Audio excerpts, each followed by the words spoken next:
Hi students, how are you all today? Welcome you all to Toppers. Understand every single concept and be a topper. So ready? Let us start. Okay, today we are going to discuss conductors and insulators. Materials are classified according to the ability of charge to move through them, whether it can move freely or there will be a resistance will be there or it can move partially, depends upon that, or without any resistance it can move, depends upon that material can be classified. First classification is conductors, second insulators, then we have semiconductors, superconductors, like that. So conductors are material through which charge can move freely. Charge can move freely.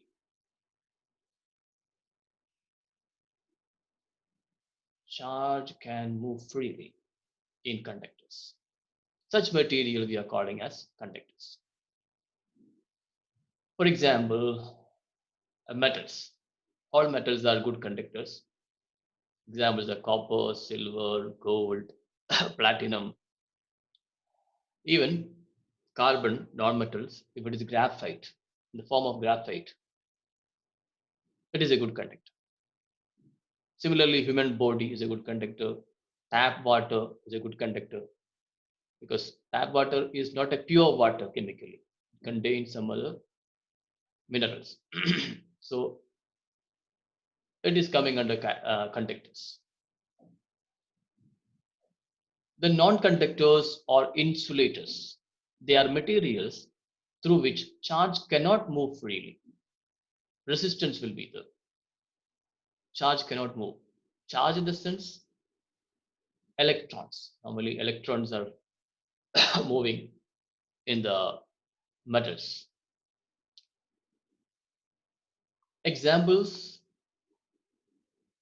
rubber, plastic, glass, chemically pure water without any salt, any minerals, nothing. Pure water, just H2O only. So they are coming under non-conductors, that is insulators. Fine. See, we have silver, gold, copper, steel, seawater, all coming under electrical conductors. Rubber, glass, oil, diamond, dry wood, all these are coming under electrical insulators or non-conductors. And LED diodes, all these are coming under semiconductors. Okay. Now, when we are discussing about conductors and insulators, we have to recap the structure of an atom. Structure of an atom, we have a center core that we are calling as nucleus, right? It consists of proton and neutron, right? Protons are positively charged particles, and neutrons are negatively charged particles, right? No, neutrons have no charge. Neutrons. Take care. Protons are positive, so just N, start with N, don't say negative. Most of the students sometimes make that mistake. Protons are positive, neutrons are neutral, no charge. Then we have electrons. So in the center nucleus, we have protons and neutrons. So the nucleus charge is effectively positive. The center of an atom is positively charged. Around that, in different orbitals, electrons are moving. First orbital, second KLM, all these are we have learned in chemistry. Electrons are moving according to some criteria. First shell orbital, it has 2 electron maximum capacity, like that. So these electrons are negative charge. So normally for an atom which is neutral atom, number of electrons and number of protons will be equal.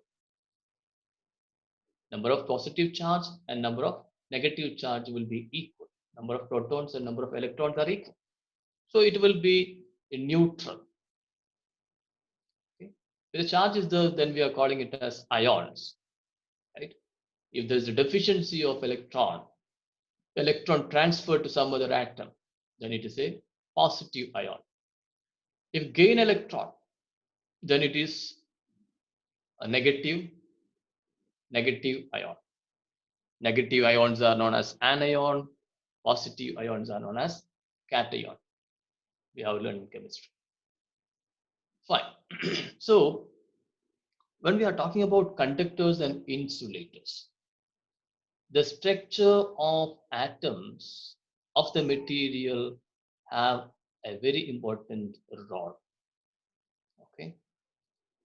If the outermost shell has loosely bounded electrons, then they can move freely in the material. So mainly if it is metallic bonding, metallic bonding. What do you mean by metallic bonding? Metallic bonding normally we are seeing in metals. Metallic bonding. So actually the electron in an electron C remaining part will remain as a positive ion. So we can think like that. In an electron C we have a lot of positive ions. So this electron, we cannot say this electron belongs to this atom. No, it is moving everywhere. They can move everywhere. Okay. So to make it as a continuous flow, some kind of force has to be given, electrical force, right? Electromotive force. You have to give potential difference. You have to put a battery or some other instrument to make them flow continuously. Fine. So these electrons are ready to move, but when we are giving push, pull, force, then it can start moving. Okay. In other hand, if they are forming ionic bonding, what is ionic bonding? Ionic bonding is electrons are transferring from one atom to another atom, and one atom, the electron loosed atom will become positive ion, and gained atom will become negative ion. So positive and negative electrostatic force of attraction will make a bond. That is ionic bond. And electron sharing bond is there. That is coming under covalent bonding. Covalent bond. So if it is ionic bond and covalent bond, electrons are locked. They cannot move from one atom to another and continuously they cannot flow, right? It moved from an atom to another one, but they are locked now. So in such cases, normally they are coming under insulators. Okay, because electrons cannot move freely. But the case of metallic bonds, electrons can move. There's an electron C, they can move freely. There is no much bonding with the nucleus. They can jump here and there, run everywhere. So if you apply some potential difference, then they can continuously, they can flow. Fine. Now, see, this we can see electrons in a metallic bonding. Electron can move everywhere, right? They're free to move. So such substances are coming under conductors. They can conduct electricity. Charge can flow easily through the materials. They are coming under conductors. If they cannot move freely, they are coming under insulators. Fine.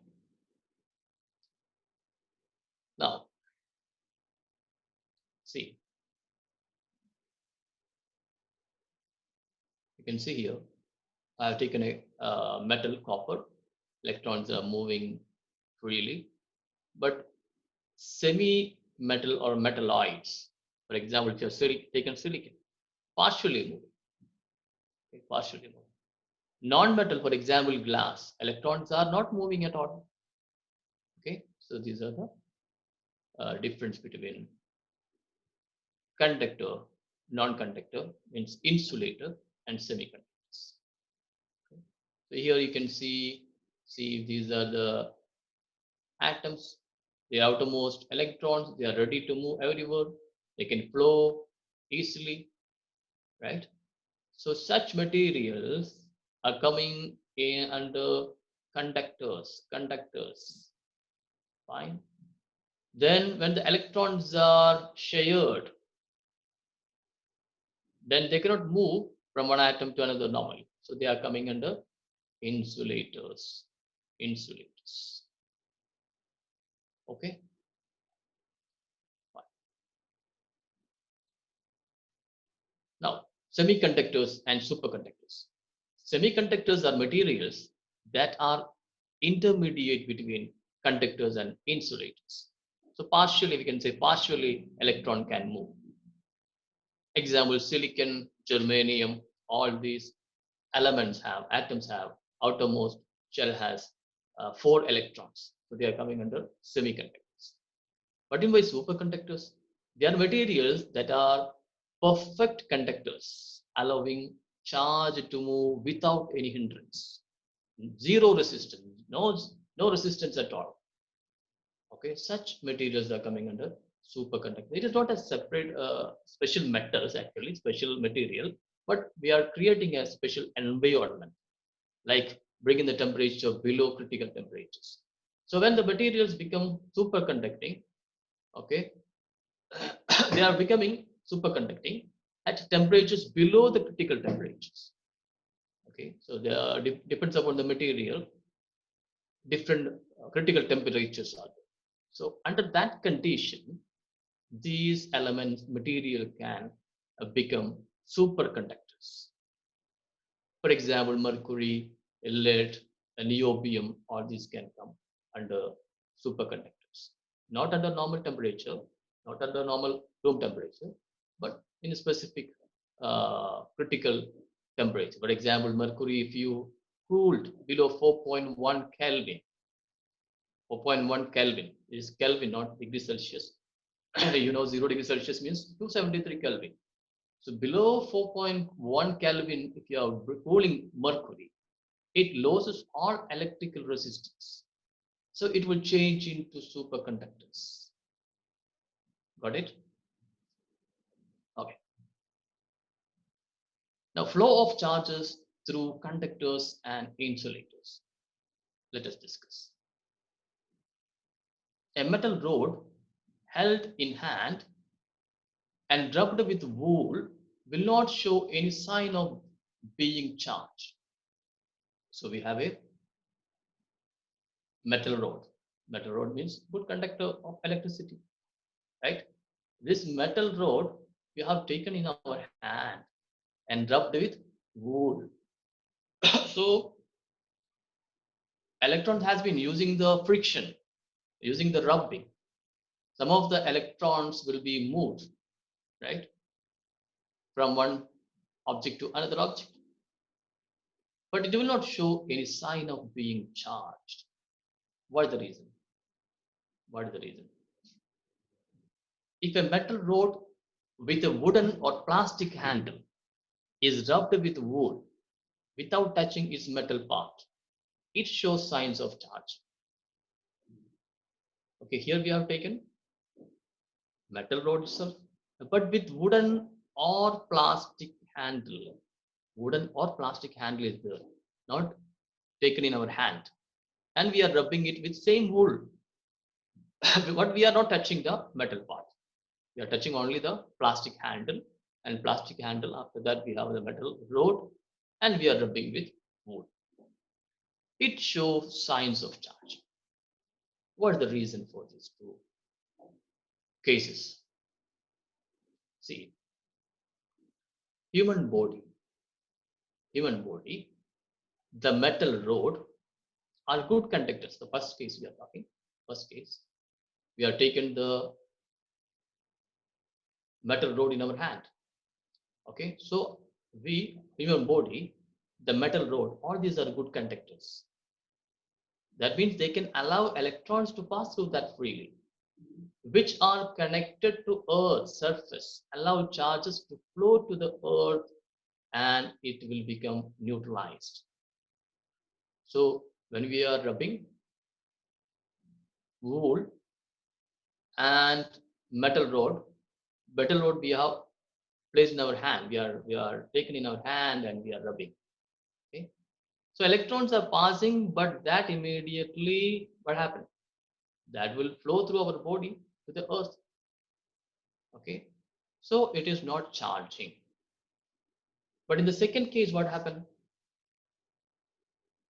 Plastic, they are insulators, which will not allow charge to flow through into the earth. So since metal rod, human body, all these are good conductors, the electrons can flow to the earth, can receive uh, electron, they can give electron as much required. Can it's a donor, it's the electron bank, receiver and donor. But when the metal rod is attached to a plastic handle, when the electrons are transferring from one object to another object, that charge cannot flow to the earth because in between the plastic handle is there, which is an insulator. Insulator cannot allow charges to flow. They cannot allow, the electron will not flow through insulators. Got it, right? Fine. Now, flow of charges through conductors and insulators, we are going to do another experiment. Suppose we connect one end of a copper wire to a neutral pith board and the other end to a negatively charged plastic rod. What we have done? We have a copper wire. See, this is our copper wire. Copper wire. So connected copper wire to a neutral pith board. This pith board is neutral. Number of electrons and plus number of protons are equal to 0. They are equal. Okay. And we are bringing a negatively charged plastic rod. This is plastic rod, negatively charged. And we are bringing and touching this part. Bringing this one and touching the top of the copper wire. Okay, this stand is a insulating stand, means they cannot transfer electron. What happened? We will find that the pith board acquires a negative charge. This will acquire negative charge. This will become negative charge. What is the reason? What is the reason? Negative charge on the object only. Fine. Because this copper wire is a good conductor of electricity. So when we are touching this plastic rod on the copper wire, electrons can transfer to the copper wire, and copper wire can, through copper wire, it will flow to the pith board. So pith board also will become negative. So this has happened because copper wire is a good conductor of electricity. If a similar experiment is repeated with a silk or nylon thread or rubber band, see this, now our thread is silk, or we can use nylon, rubber band, etc. Plastic. No transfer of charge will take place from the plastic rod to the pith board. So when we are bringing this negatively charged plastic rod and touched on the silk thread, this pith board will not become negative. still it will be a neutral pith ball only. First case, it become negative charge, right? It will become neutral only. So what is the reason? Because silk thread is an insulator, right? Charge cannot flow. The negative charge, electrons are not flowing through the silk thread to the pith ball. So pith ball will not charge. It will not be charged. So why does the transfer of charge not take place from the rod to the ball in this case? We can say that silk, nylon, rubber band are insulators. They are insulators. Okay. Now,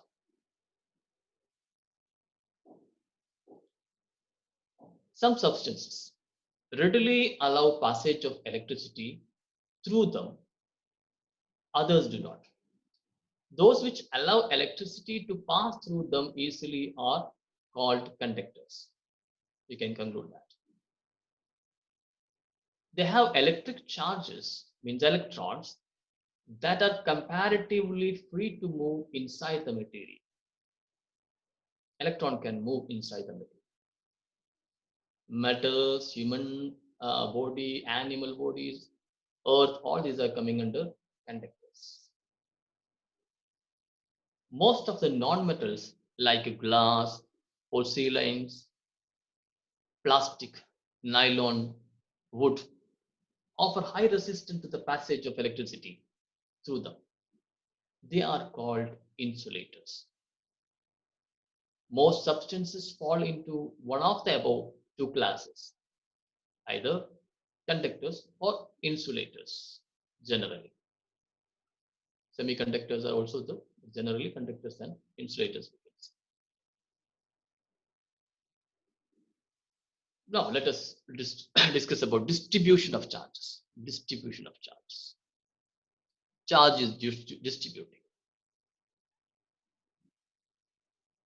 That also happen depends upon the materials. Okay?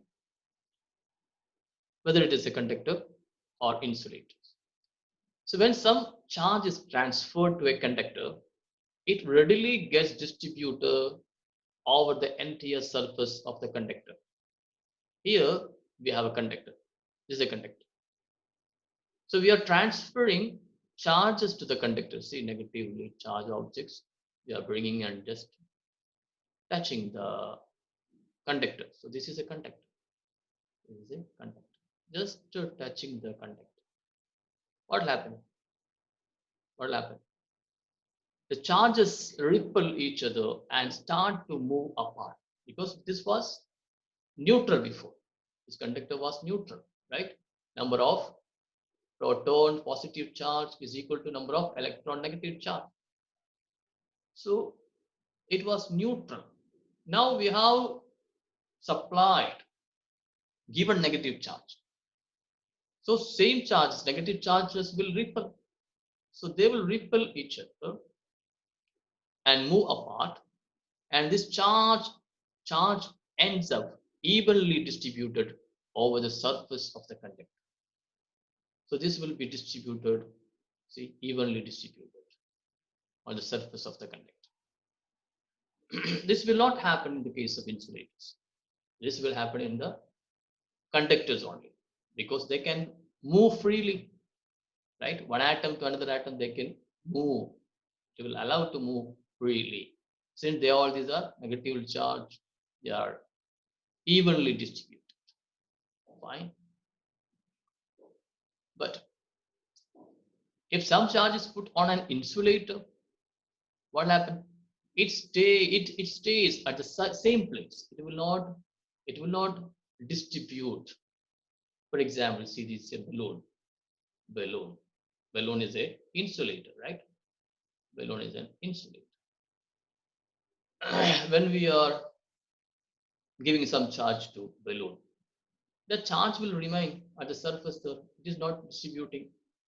Similarly, if you are charging our air by just rubbing with plastic rod, air is an insulator. So when they are getting positive charge, only that rubbed airs which come in contact, they are becoming positive. That charge is not transferring to other part of the body, other part of the air, because it is an insulator, insulators. So that is what we have to know about the distribution of charges. Distribution of charges. Okay. Now, grounding or earthing. When we bring a charged body in contact with the earth, all the excess charge on the body disappears by causing a momentary current to pass to the ground through the connecting conductor, such as our body. This process of sharing the charges with the earth is called grounding or earth. Earthing provides a safety measure for electrical circuits and appliances. So for the safety purposes, normally electrical equipments will be grounded, will be earthed. So normally in our uh, electrical circuits, wiring, there will be three wires will be there: live wire and neutral wire, and one more, third one is what? Earth wire. Okay, so we'll discuss in details. Normally, we are using this symbol for earthing. Okay, we'll just show like this: a big line, a little bit small line, again small line. So this indicates that the wire is connected to the earth. It is earthed.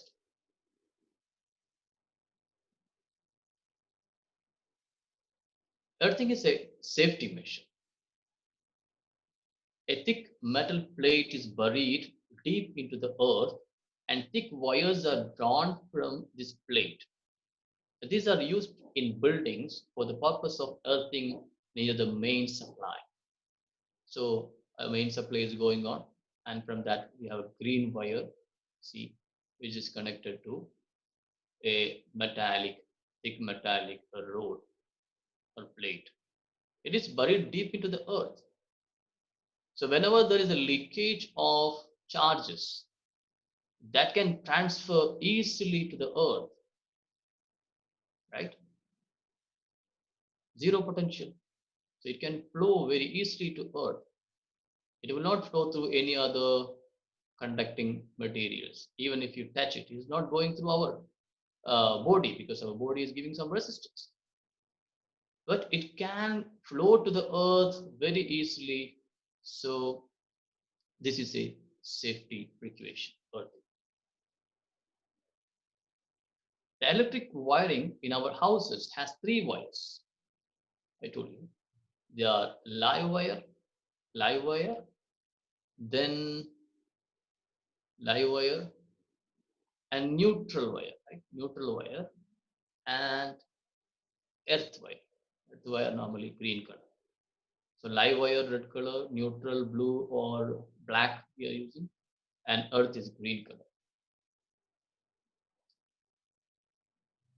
The first two carry electric current from the power station, and the third is earthed by connecting it to the buried metal plate.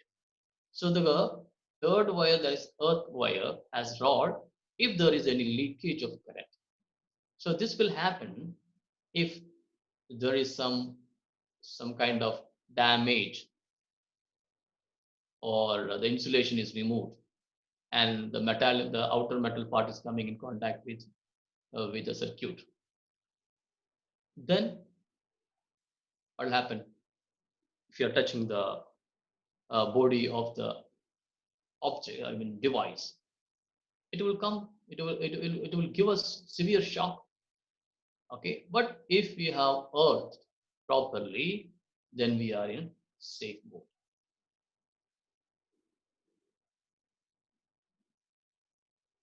Okay, how earthing protects from electric shock? Metallic bodies of the electric appliances such as electric iron, refrigerator, TV are connected to the earth wire, connected to the earth wire. When any fault occurs or live wire touches the metallic body, the charge flows to the earth without damaging the appliance and without causing any injury to the humans. This would have otherwise been unavoidable since the human body is a conductor of electricity. See this picture. We have a wire here. This is live wire, and we have a neutral wire here. This is neutral wire. Correct? And we have a electrical equipment. So current has to come to the equipment and it has to go to this one. But somehow some damage has occurred and there is a leakage of current to the body of the device. What happened? This is properly earth. See this part, this emblem shows that it is earth. So even if you are touching the device, charge will not flow through our body to the earth. No, it will not flow. It will not flow through our body because it is properly earth. So it will take this path as the conducting path to the earth. So all these charges, electricity will flow to the earth, and we are safe. We are safe.